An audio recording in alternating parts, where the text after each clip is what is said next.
Hey, Husky fans, welcome back to Fourth and Inches, a Husky podcast from Sports Illustrated Husky Maven channel. My name is Trevor Mueller. With me is Kaila Olin. And Kaila, I've decided that Sunday mornings is called Coffee with Kaila. Coffee? Oh my gosh, that sounds so good. Cheers to that and my 6 packs of cigarette voice right now. I'm glad there's at least some video to prove that it is me because it sounds like you're podcasting with a man. Your wife's gonna be like, "Who is this?" Who's this Kaila we're talking to? Yeah. They're like, "Oh, you mean Kayla McGarry?"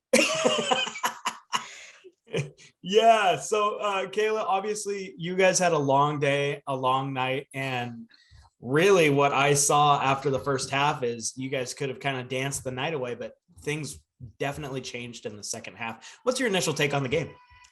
There's so much to kind of have a take on because you can have a take on the student section. I have not seen the student section that full since I was in college at the 2016 Stanford game, maybe even a couple games after that. It was packed to all the sides, to the top. They were loud. It was great. And fans were a little bit kind of MIA. Some still, dealing with the whole first being back with COVID vaccine wristbands and everything like that. Made it a little bit challenging. But the team as a whole were night and day in the first half and the second half. At one point, it was even just like, if they score one more touchdown, like I'm feeling pretty good. To the point of it's going to be pretty chill. I'm going to get to enjoy the game. I'm not going to sound bad for tomorrow. And here I am. Right. Partially on the officials, partially on the team. And it was fun though. It was fun to see Washington play in a conference game and get a win against Cal, who they haven't beaten since 2017. Which is insane, right? I mean, Cal has been on the it felt like they were on the uptick there for a little bit, but they were beating Washington when Washington was competing and winning Pac-12 championships. For who knows why. I know, right? And the games were always silly like this, where it felt like most of the game Washington was in control, and then Cal would just hang around. And that's exactly what they did yesterday. I mean, the game, it felt like, when you're up as big as Washington was, what was it? 20, 20, what was it at halftime? 21-10. Yeah. You're feeling good, right? And yeah. And that was that exact situation. I was like, if they score one more, going into the fourth quarter, like I'm gonna feel a little bit better. And then you have a missed field goal. Yeah. That makes you a little bit more nervous. And yes, it was terrifying to watch sometimes. I could imagine. And I tweeted out at halftime that if Washington is able to come out and get a big, like a 3-and-out or stop them from scoring in the first drive and score points, I'm going to feel like the route might be on. And that's exactly what happened. They had an amazing first defensive series in the third quarter. They end up having to settle for a field goal. And then, it looks like that Buki comes up with an interception. You should have heard the place boo then. Yeah, it looked like the kid was falling over I think in a lot of people's opinion. But nevertheless, it was called a hold, and Cal goes down and scores, and then you're sitting there in your seats at the end of the fourth quarter, just hoping that this kid doesn't make a 55-yard field goal. And I don't know what it looked like live, but on TV, it looked like it was going through. It looked very short coming off of his foot in person. It didn't have the distance. It had the right angle. So it was just like, oh no, all of a sudden in my head, I was like, this is 2019. This is 2019. This is not happening. This is not happening. Cause I sat there and watched all of it go down the exact same end zone, end zone. And so it was super nerve wracking to watch. And the most frustrating thing, you mentioned Cal just not going away, is you have players stepping up and making huge plays aside from the Buki interception. But, Kyler Gordon gets an interception and then the defense the offense turns around and fumbles gives it right back. So it was one of those annoying games that you're happy about, but you're still a little bit annoyed for some reason. You're not completely comfortable getting into your car, driving away from the stadium, and you hear that Oregon State just beat USC. Yeah. Yeah. And that's definitely something of note. And is Oregon State good? Is USC absolutely a Jekyll and Hyde situation? I'm not sure. A little bit of A, a little bit of B. Right. So this, I've, if I remember correctly, this is your favorite game you've ever been to was the Utah game, where Tristan Vizcaino at the end of regulation kicks the field goal to win. And I don't know if you were thinking it, but I was thinking about you sitting on my couch, thinking about, we just called the time, Washington calls a timeout, and then they start to move the ball, getting close to field goal range. And I'm like, this is Utah in reverse. Did you have those thoughts? If you had sat next to me or asked the people around me who saw me at Utah bend over their railing, covering my eyes, trying to like just listen for the reaction, that was the exact same thing. And that was the exact same thing when Peyton Henry, love the kid sometimes, hate, no, I'm kidding, I do like him, but kicking that PAT in overtime, I was like, oh no. 2 years ago, is this his repeat junior year, correct? Yes. So his sophomore year, when he was absolute nails, Jake and I had a Henry for Heisman campaign going on our podcast, and seeing where he's at now, where he makes me nervous when he comes on the field. And I think most 100%. Most kickers do, for the most part. Tristan Vizcaino, I always had I loved him. I watched him. We sat really close at an Oregon State blowout, and he was so good with the kids that were around and kind of interacting with fans when the game was super out of hand. Somebody was asking him if he was going to get in and get a couple of snaps at quarterback, and he was kind of messing with them. But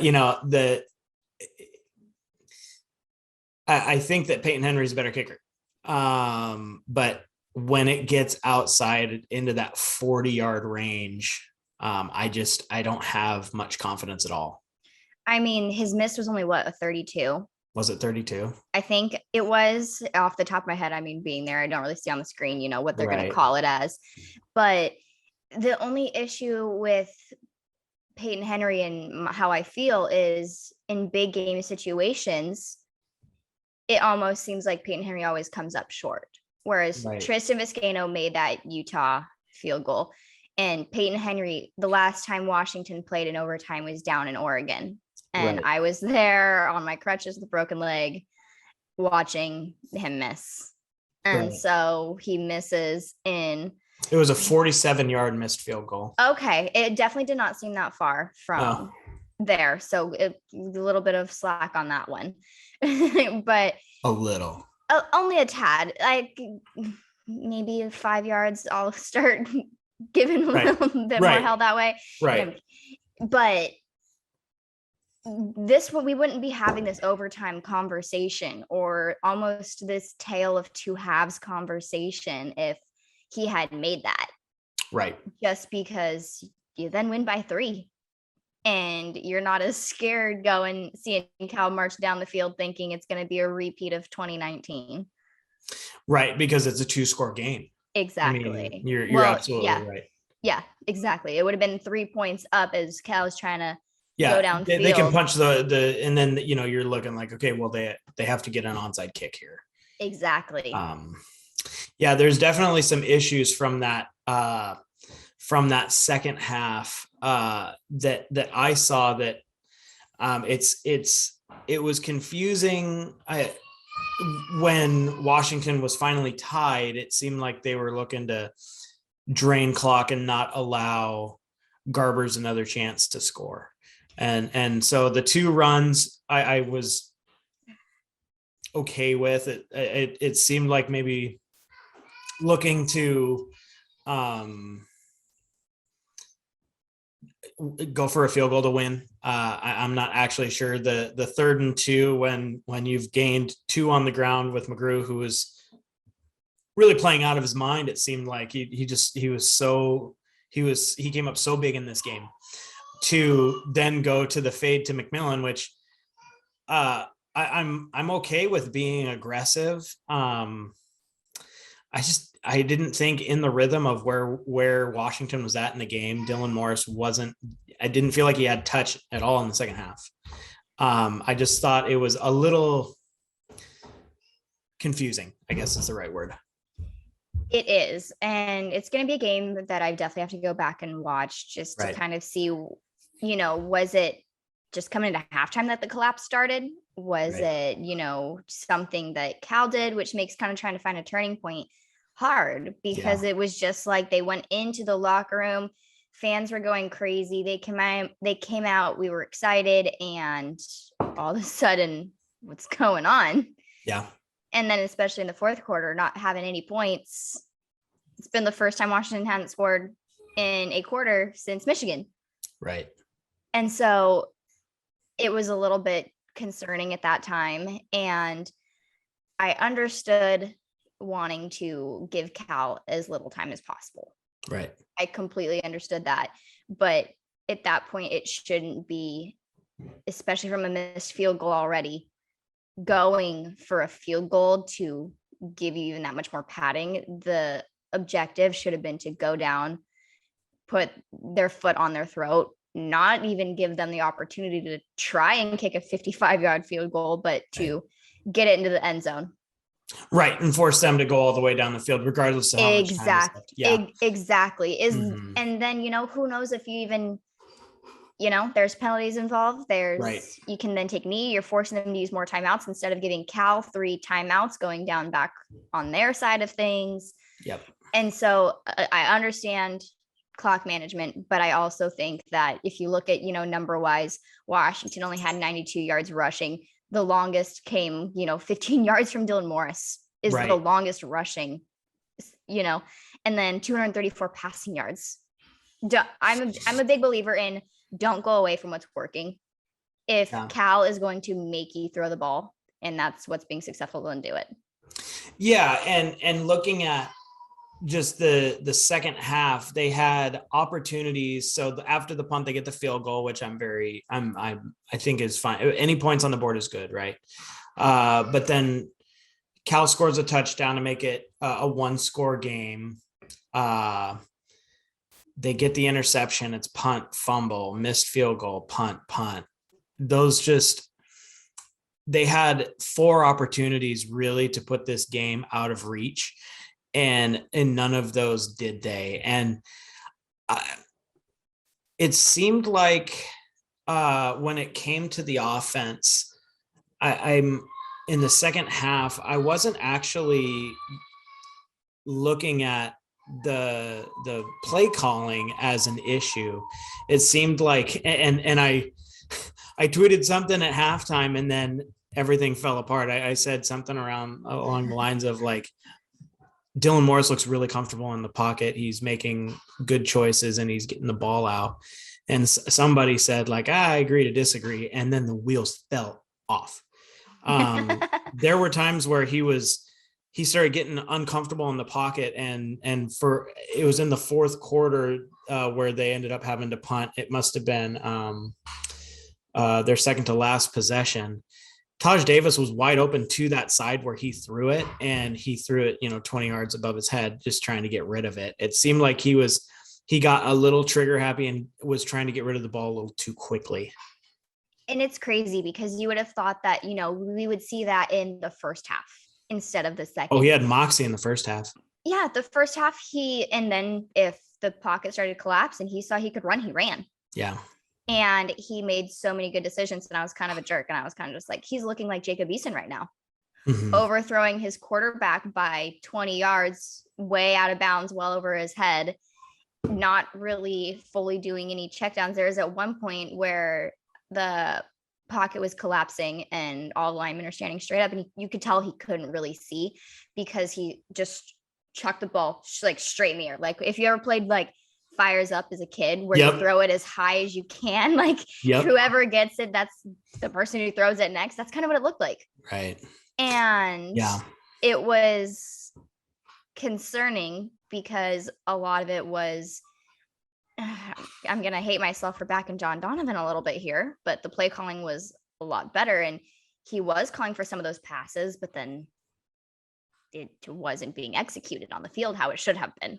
Right. I think outside of that funny play call there at the end, I thought that actually the offensive game plan was really solid. And whether it's John Donovan up in the booth or he's listening to, some of his other offensive analysts, namely Junior Adams, who's been an OC before, I think the offense, the game plan looked much better. They used I formation in appropriate situations. It just looked like they were more free, and especially in the first half, they didn't make any adjustments at halftime. And I think Cal did. And maybe that's why you didn't see so many free running receivers. But from what I was seeing, and again, on the TV, I don't get to see the full picture. It seemed like receivers were still getting open. They just weren't getting the ball delivered to them. Exactly. There was one, my goodness, I can't remember where it was, but he had, I actually yelled at him. I was like, do your check downs, stop, just stop throwing it away right away. Right. Because there was, I think it was Rome Odunze was wide open in the end zone. The closest defender was by the pylon, and he was kind of at the S of Huskies. Okay. It was super close. Or not super close. Yeah, he was wide open. Yeah. He was wide open. And again, I understand a lot's going on in the heat of the moment. And, you're not wanting to take a sack. You kind of want to try and get as close to field goal range as possible if you can. Mm-hmm. But it was big plays like that I felt Dylan Morris kind of panicked almost. Yeah. It was a panic situation. If I don't get this, then this is what happens. Right. And it's weird that it was all in the same game. You got a little bit of Montana and Michigan, and you got a little bit of Arkansas State. Yeah, all totally meshed together in one. Yeah, I mean, the offense was unstoppable in the first half. And, looking at the numbers, the total yards, Washington 326, Cal had 457. And a lot of that, I mean, Cal was able to move the ball for most of the game, but in that second half, you really saw Garbers end up using his feet a lot more. Washington's offense was not on the field for a long time in the second half, so the defense was out there for a lot. And I think that just goes to show how awesome this defense was by really giving up 24 points in today's college football isn't terrible, but that's goal line fumble they ought to make a movie out of Cam Williams in this comeback story, because I mean, again, he's had some great plays this year, but he saved Washington from having to go into another overtime.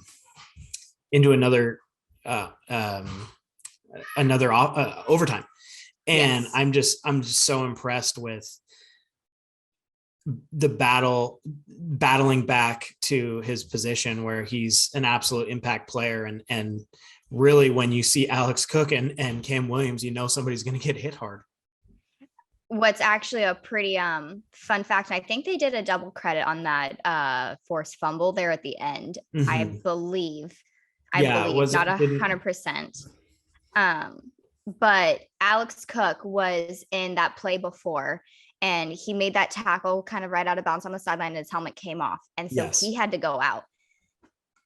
And his replacement was one of those who kind of punched the ball out. So the way the world turns is interesting, to say the least, in terms of, wow, someone was there at the right place at the right time for crazy instances.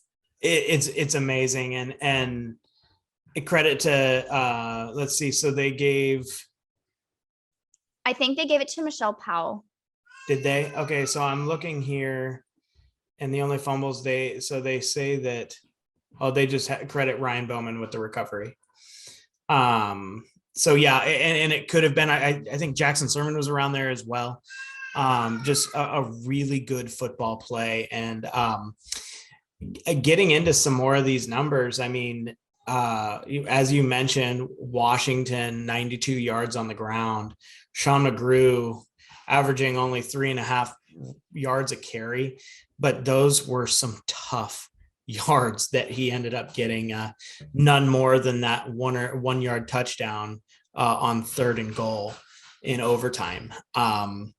He's absolutely cemented himself as the running back of this team going forward if they're going to be successful. Cam Davis only got 5 carries, but other than the one where him and Devin Cole collided, I thought that he was finding holes as well. On the other end, Cal, they're bruising running backs. Damian Moore's hard to bring down. But I mean, you look at the end of the game and Chase Garbers is their leading rusher with 71 yards and a touchdown. And that was kind of when we did our preview show. You asked for 2 people, and those were the 2 that I gave. Yeah, you did. You nailed it. Because Chase Garbers is dangerous on his legs. Burns Washington year in and year out. This is his first time losing to Washington, I believe. So yeah, did he lose to them his freshman year? I don't think so, because if Washington 17, right? 2017. I don't think he used up an extra season with COVID season, if I remember correctly. Okay. But yeah, I feel like he's been there for a long time. He's been there for a long time. Yeah. It's one of Colorado's kicker, who's like 43 is still there. Right, he's just taken every master's program. Yep. It's the Britton Covey path. Exactly. Yeah. The 2 guys that I heard the most from this receiving core, and I kind of downplayed their effectiveness, but they really did make some plays, was Kikoa Crawford, obviously with 107 yards, Jeremiah Hunter as well. Those 2 picked up some massive first downs for Cal to keep them in the game when it looked like they were going to be, if they don't get those first downs, the game's probably over. Cal did a great job in terms of trying to get open and getting those extra yards after a catch. And you can kind of look at where they picked up a little bit better. So in the first quarter, Cal was 5 for 8 on catches, and then 10 for 12 in the second, and then 3 for 5, and then 11 for 16. So their numbers don't reflect how well they were actually catching the ball. They just weren't always for a lot of yardage, I feel. Yeah, and I mean, so it could have been worse. 23 yards. I mean, yeah. The DBs did a great job of keeping it all in front of them. There was a few missed tackles, and I feel like all the missed tackles came from trying to bring down Chase Garbers, and he was just like skirt, right. But 32 yards, my mistake. Yeah, and so that's where Washington having a great defense is a game changer. Oh yeah, and 2 of those, one for each of the aforementioned receivers. One of them got away with a blatant offensive pass interference on Kyler Gordon on I think would have been probably his 3rd pick of the game, and he just 2-hand shoved him, which was confusing. I guess that we didn't see any yellow flags come out on that, and then. The first down that they got on Michelle Powell, where it looked like he fell down, it looked like there was an extended arm on that as well to kind of usher Powell to the ground. Those obviously weren't called, so they're going to go in the stat sheet. But even with that, I thought that Michelle Powell, for his first start, played a really good game, keeping everything in front of him and making the tackles when they came his way. Yeah, and kind of we mentioned how not really sure what to expect with Trent McDuffie, limping off against Arkansas State. Yeah. When you saw that Michelle Powell was getting the start, followed by Cam Williams, you're like, Yeah. And then you start looking, and Trent McDuffie's not even in pads. There was he was in street clothes. Yeah, no talk of him playing. You kind of get a little nervous because you want to playing Cal's not going to be easy. Right. And that makes you want to have your best players available, which is why there's a panic, with Kate Otten, and then there's a panic with Trent McDuffie, and it's just, oh no, but then Rome Odunze comes back, so you're like, okay. Right. And then the comeback story of Cam Williams, and Yeah. then the Cinderella story of Kyler Gordon, somebody who was like Cam Williams, who got a couple starts, had a bad game, and then never saw the starting spot again for Right. 2 seasons, and then comes in. And I mean, we'll talk about the defense, but it's a lot of chess pieces. Yes. Yeah, you're absolutely right. And he's really stepped in. I see him in a lot of the way of the cornerback with Carolina now, Taylor, Keith Taylor, where the start of their careers were they were both guys that were big corners that looked like Husky cornerbacks. And I'll never forget the first time Keith Taylor gets on the field, trips over his own feet and gives up a touchdown to Rutgers. And but he ends up becoming a really good cornerback, and he goes to the NFL like he should. And Kyler Gordon as well, where he was picked on a little bit earlier in his career. And how could you blame college, programs for not, with the guys that they were on the outside at that point. He's become an absolute lockdown corner and a big hitter as well. And I love that you brought that up, because it's hard to excel in such a deep talented room. And you gotta be patient. You have to be very patient. And, the second you mess up, they're kind of like, yeah, maybe not ready for the big times right now. Right. Well, you'll still get playing time, but you might not be in every snap. Whereas Kyler Gordon took that personally this last offseason, and he was like, I'm going to change that. Well, I mean, he was one of the most dominant defensive special teamers for most of his career, and finally getting to do it full time on the defense and I know you sit close to Mom, and I know that's got to make her feel proud. Yeah, she sits right next to me, and she wasn't there. She was at a conference, but I was like texting her because she's on the East Coast. And I know they don't show Pac-12 on the East Coast. And I was like, he got his first pick. And I was like, oh my gosh. And then she was like, I'm watching on my phone, just like a little screen. And then he got his second. And I was like, oh my goodness. And then they announced him at the game as the play of the game. Yeah. And so I was like, he just got play of the game. And then I was like, great run for, like MVP for the team tonight, or Pac-12 defensive first team honors this week. Yeah. And then he was on KJR afterwards. And I was like, oh, he's on KJR. And I think that was his first time. And she was just like so happy, but I know she wanted to be there. And so especially seeing and hearing from a mom, the kind of things that these kids do go through and push through in the off season, and mentally, physically, all of it is draining, which is why I feel bad giving out some of the grades that I do when I'm really hard on them. But it's all in good fun and knowing their potential.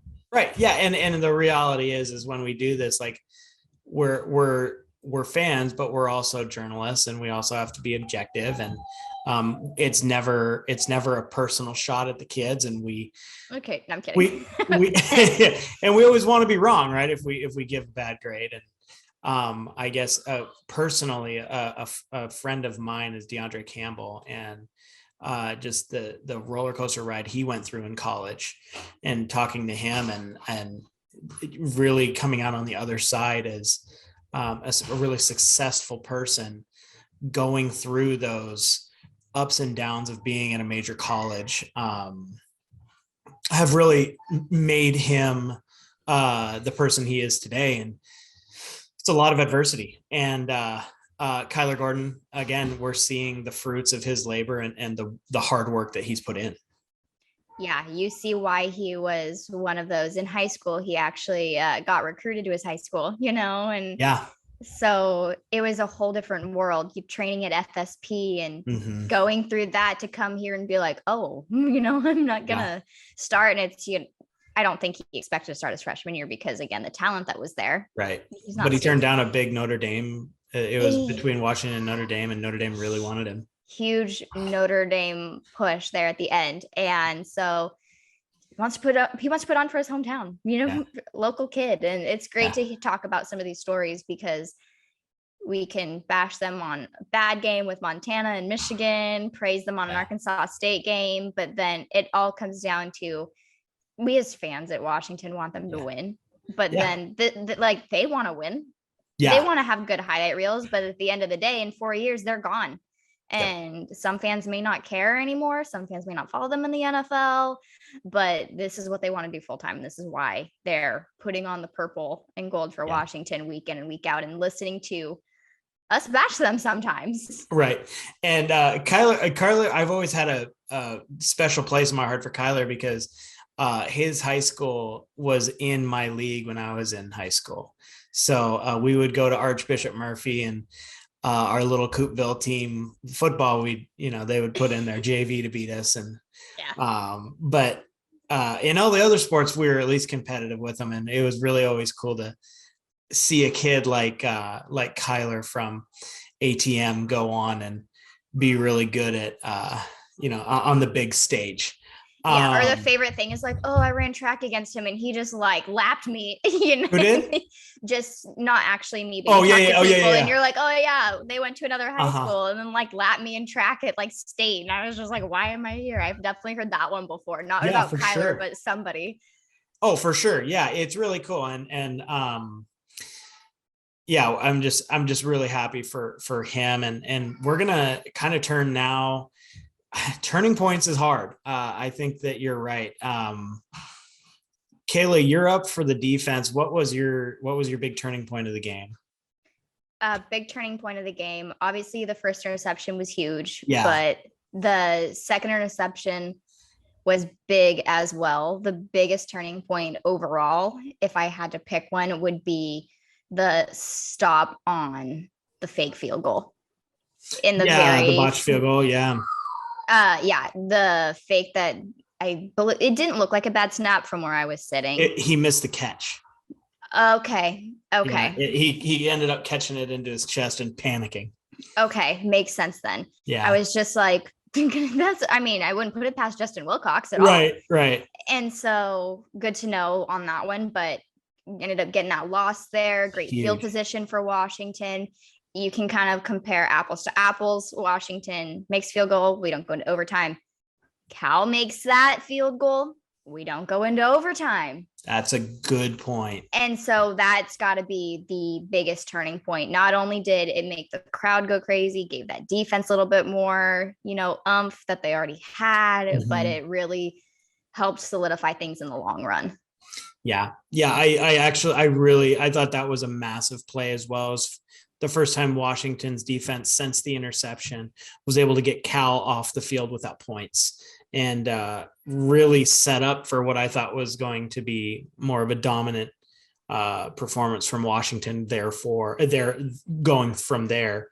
On the offensive side of the ball, it's I'm interesting to see what you pick. I was like, I wonder what Trevor's going to say. So it's actually I kind of cheated. It's not an offensive play. It's special teams. Yeah. Tomato potato. You know what? It's on an offensive series and they can pick up a first down when they're on the field. Exactly. So I'm going to go with that. And it's the punt by Race Porter late in the game when Washington just crushed it. So Washington back in on their own 12 stalls out on late in the game, and Race Porter comes out and kicks a 67-yard punt, rolls it to the end zone, and instead of giving Cal excellent field position, they end up I'm sorry, it's not that one. It's a 60-yard punt from Porter. So the commentators were talking about how Cal was most likely going to get it around midfield, and Cal ended up getting it on their own 38. And it ended up with a Cal touchdown anyways, but that punt, I thought it just showed how clutch Race Porter has become. Not only when he first got there, he hadn't been punting for that long, and he was a rugby style where he'd really rely on the roll. But now, the guy's just got a powerful leg and was an absolute weapon today, keeping Cal away, making them use clock, not letting them win the turnover, field position battle. I like that you brought that up because those were huge. And I don't even think Grace Porter knew he had that 67-yard punt in him. Man. I remember sitting there and being like, whoa, like it's something you see in slow motion. Like the fans were just like open mouth, like watching it go over. And special teams, they were trying to get there to down it inside, maybe the 10. I don't think they expected it to go that far. He crushed it. It hit the ground at like the 4 or 5 yard line. It flew. Yeah. And I love that you brought up special teams as that being the offensive turning point, because at that point it's then making Cal fight for every yard. Yes. Instead of just handing it over to them and making it even easier. If he doesn't crush that punt, Cal probably wins the game. 100%. 100%. So I love that you brought that up. And I don't care if it's not offensive, it's asterisk offense. Yeah.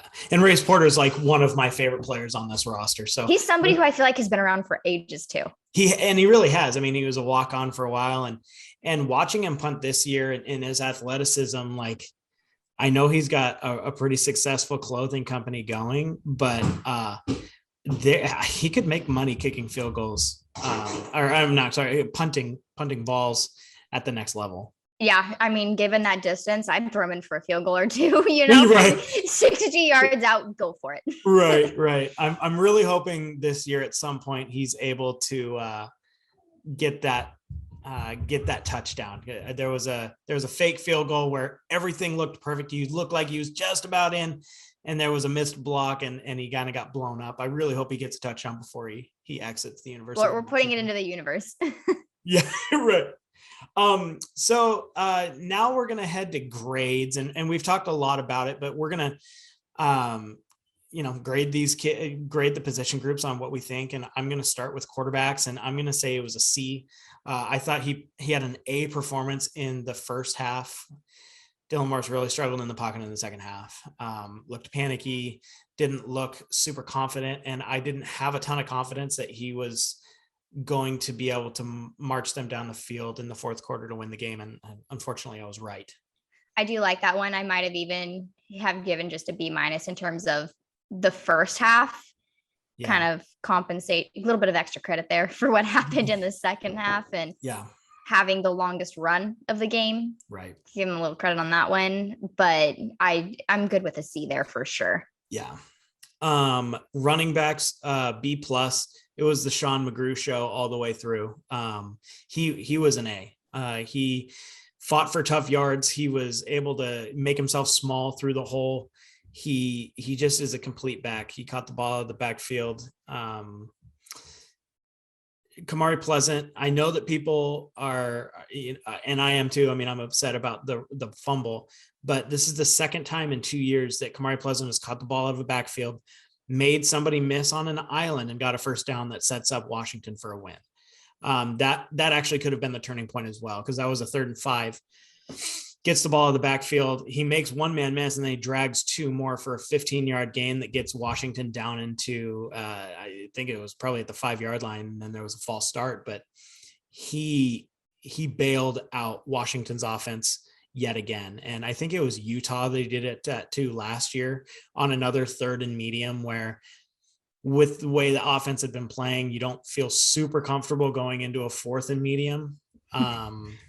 I thought that was a massive play. And then Davis looked good, I thought, at a couple of times, and I think he deserves more carries. Yeah, I'm not upset at all about your B+ grade. The only thing that, we can, like you said, media, we have to kind of point things out where we see them, is I fully believe that 3.3 yards per carry is unacceptable for such veteran running backs. Yeah. Is my only concern moving forward with the season and with that grade and everything. Again, credit to Cal, tough defense. They knew Washington was wanting to run, so it makes it a little bit more difficult to get more than 3.3. Mm-hmm. But when I see more than that, I'm going to feel a lot better. Yeah. Wide receiver, I'm going to go with a B as well. And it could be higher. If I was there and I saw the separation, I probably would have bumped it up to a B plus or an A minus. There was a drop. It almost looked like Terrell Bynum was going to bring that one-handed ball. The one right there on his fingers. That was close. And that was a good throw, I thought. There was a guy that flashed right in front of him. The ball was zipping. So I don't give him, I don't blame him necessarily for that. I wish he would have been able to catch it. I know that you could tell he was frustrated afterwards, but that opening drive touchdown, that catch that Taj Davis made was such a good catch in traffic with somebody draped on him. Absolute concentration. Great. The ball was thrown on a rope, makes the catch, secures it. Roma Dunze looks crazy fast. Jalen McMillan as well. Another good day. This wide receiver core, like we talked about, is becoming a weapon.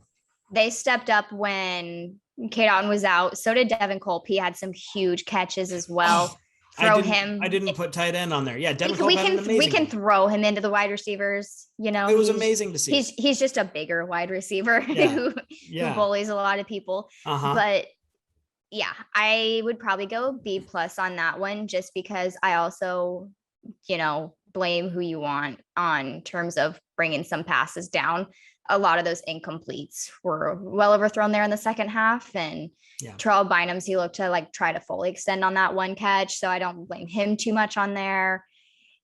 I was very happy, and I was very happy to have Rome back. Right. And there's Devin Culp deserves his own episode for how he played.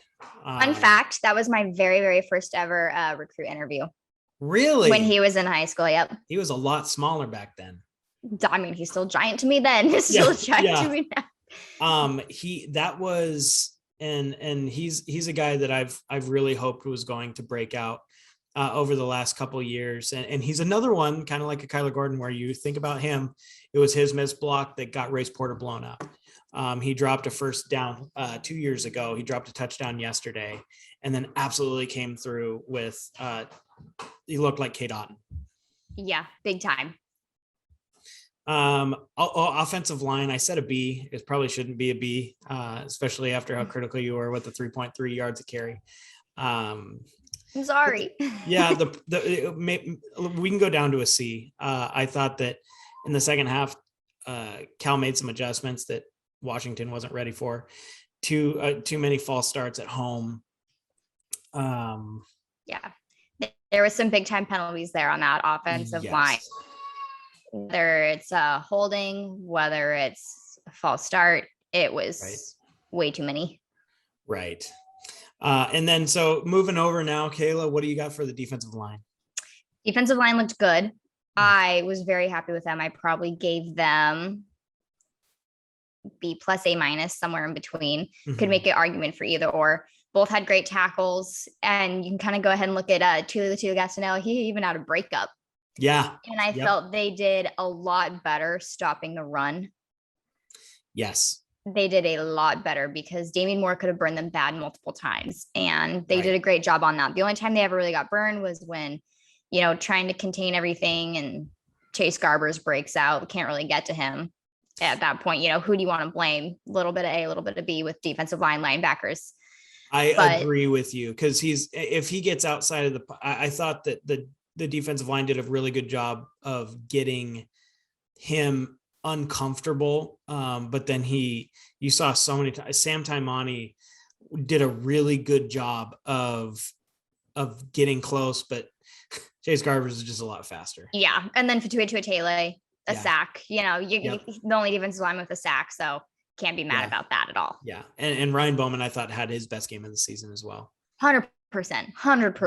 He wanted to go home. Clearly, he was like, I'm tired. I got to get this ball, save this fumble recovery here.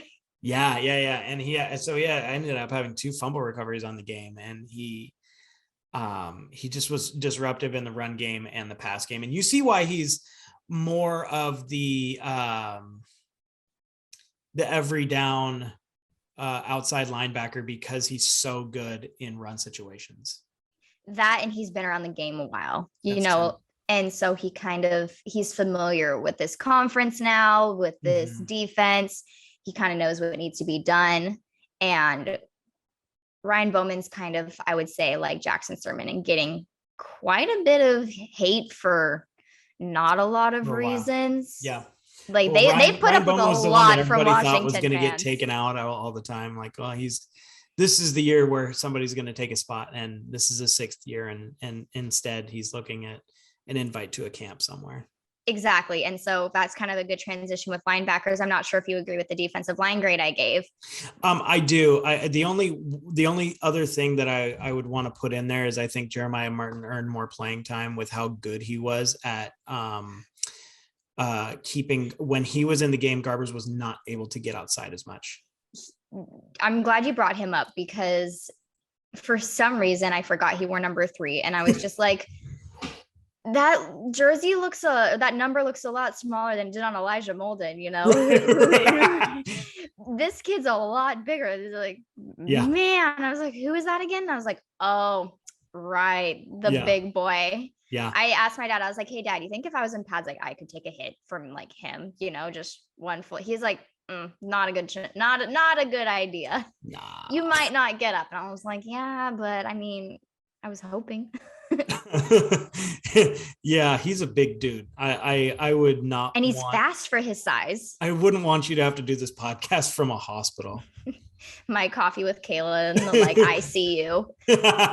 The nurse is gonna put the straw up to her mouth. Nice. Yeah, give me my IV. Yeah, that's kind of my last piece on that. Yeah, but overall, linebackers did a great job. I would give them A- probably on that one, just because there's something they were struggling with getting the backfield. They were getting there. Chase Garbers is too quick. Mm-hmm. I don't really think they did anything wrong. Yeah, and I saw some people, and obviously the blatant one was Jackson Sermon not stopping that the running back there for that touchdown out of the backfield. Yes, I changed my grade to B+ just for that reason. Yeah, that one was tough. You saw all 4 linebackers rotating in a lot more, and man, I love MJ Tafisi. I love the way that he plays. He even on special teams, he shot out of a missile to take down a returner, but defensively, I agree with you. I didn't agree with some of the stuff that I was seeing online about them being a step slow. I thought that at some points that I guess maybe out of position on some Garber scrambles, but those are really hard. The scramble drills are tough when you have a dual threat quarterback. Chase Garbers is probably the most dual threat, however you want to really put it, quarterback that I think Washington will see this season. Yeah, probably him or Dorian Thompson-Robinson would probably be. Yes. But even then, there's so many more weapons that I think DTR feels pretty comfortable about kind of letting the load off of himself, making sure he stays healthy, whereas Chase Garbers is kind of very much a Utah Jake Browning, like I'll take a hit for a team any day. Right. Yeah. And he took some big ones. The other linebacker that I thought made some big time plays was Daniel Haimuli. Yes. Daniel Haimuli did great. You had 3 total tackles, all solo, 1 tackle for loss. He had a great day. Yeah. I'm really excited to see that in the years to come, the Tafisi Haimuli middle linebacking position. Ground ball. Yeah, double plays all over the place. Yeah, scoop and score. Chuck it downfield. Now, I always save this last one for last because it's absolutely our favorite one to talk about, and that's the defensive back room. I gave them probably an A. Yeah. Just because if you want to compare to where they were, and they were already playing lights out against Montana, Michigan, holding them as much as they could with the very little rest that they were getting in between 2 interceptions. Yeah. Could have been finally. And they looked great. The top 3 defensive players were DBs in terms of, tackles. Right. And a forced fumble from a DB who's never started before. Yeah. They played amazing. The only time they really started to kind of show an area of concern, and it's keeping plays in front of you, was the very last drive before overtime. When Cal was That was the only time they ever had me nervous. But again, I understand, keep making sure nothing gets past you for a touchdown with such little time left. I get that. I'm not upset at all with how the defensive backs played, and I don't think they should be upset either. No, I 100% agree with you. Looking at the preview of this season, I thought there was no way Alex Cook was going to be in the rotation. And now, then he starts. Yeah, I'm thinking he might be. He reminds me of Miles Bryant. He had one of the biggest hits, I thought, yesterday too. Oh yeah. He took his soul out. I mean, that was every game. The biggest hits are coming from Alex Cook. That's him being mad that he wasn't starting before. He's just taking it out on the other players and being like, put me in, you're going to get some, big hits like this more often. Right. And you earned definitely the DB's a little bit extra credit on the biggest hit of the night. Right. Oh yeah, for sure. And I wonder, like, you got to think as a former receiver, he's just like, I know what receivers hate, and that's getting hit really hard. I know. And that receiver didn't get up for a while. Yeah. He absolutely crushed him. I totally agree with all of your grades on that. And with that, Kaila, what's your defensive MVP? Kyler, every day, just played lights out. Having 10 tackles, 9 of those being solo, at no point was it an easy game for him. And they kept throwing his way and he kept making them pay. I love it. And I knew you were going to go that route. So I really had to think who was somebody that I thought was really good. And I had some options. Thule played well. Cooper McDonald had a really good game as well. But I'm going to go most valuable outside of the obvious would be Buki. I thought that when he was on the field, he was so disruptive. I hope he's not going to be down for too long. It looked like a shoulder stinger of some sort, but his impact is just through the roof. There was that one play, I believe it was on the botched field goal. I think it was. I'm not 100% sure. But him and the officials were looking around where he made that tackle and it almost looked like, did he lose a tooth? Did he lose a contact lens? Like, yeah, they were just like looking around for something and I don't know what it was, but yeah. Hopefully they found whatever it was. I know. I was like, was it a contact lens? Was it a tooth? I don't know. Because if it was awesome. A tooth, that might be like one of the most hardcore things I've seen a Washington DB do is then play through the rest of the game. Right. Offensively, I'm going to make you do the hard job. I'm going to go with Sean McGrew. Sean McGrew was the reason why that Washington won that game. I think he did just enough, and obviously getting those tough yards into the end zone to go ahead in overtime was the reason they won, obviously. I do like that. And I think, I might have probably went around the same way, just averages 2 touchdowns a game now at this point. And so with that, I'm going to go ahead and go with Devin Culp. Yes. Because it's not easy having such, I feel like when he's been in lately, it hasn't been good results with drops or just not really even getting the snaps because you got Kate on to compete with.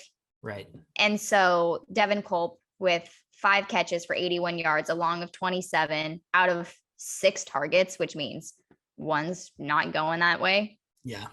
He played great and stepping up when Washington needed him most and not having Kate Otten it said a lot about his resilience and his talent level that, it's kind of like the DBs. It's hard to get some playing time when you do make it count. Yes. Yeah, you're looking at the 2 best position groups, defensive back and tight end for this program. And I'm just on a human level, I'm just so happy for him. And obviously I'm happy for him as a person, but without his contributions, Washington's offense stalls in some spots because he converted at least 2 first downs that I can think of off the top of my head. I think 3 on a third down too. It was big plays. Oh, yeah. That's what I mean. Third down conversions going his way. Yes. I mean, yes. So cool. We'll be back shortly, but let's get a preview to the preview. What's your comfort level with Oregon State after they kind of beat up on USC? It is the most uncomfortable. I have been with Washington playing in Oregon State in a long time. Yeah. Jonathan Smith looks to have turned that program around completely. Last year beats Oregon. This year beats USC. They're knocking off North and South, left and right. Yeah. It's down there. I'm nervous. Oregon State's playing their best ball, but I think if Washington can kind of fix those smaller things that went wrong in the second half, it's going to be a good game. So comfort level, I'm nervous, but not losing faith in them yet. I'm right there with you. We're going to dig more into the numbers for Oregon State, where we think that Washington can exploit them coming up here on our pregame. It looks like I'll be at this game, so I'm really excited to go down, and I love going to Corvallis and the best fans. They're great fans. And actually, my sister-in-law's boyfriend is a professor there, so I'm going to be hanging with a beaver at the same time. So I'll have 2 ducks and a beaver with me. So we're going to have a great time. Nothing wrong with that. There was a beaver in front of us who we were like, oh, he's fine with. There was a cow person who was maybe like 5 rows ahead, and we were just yelling at him the entire time. That's awesome.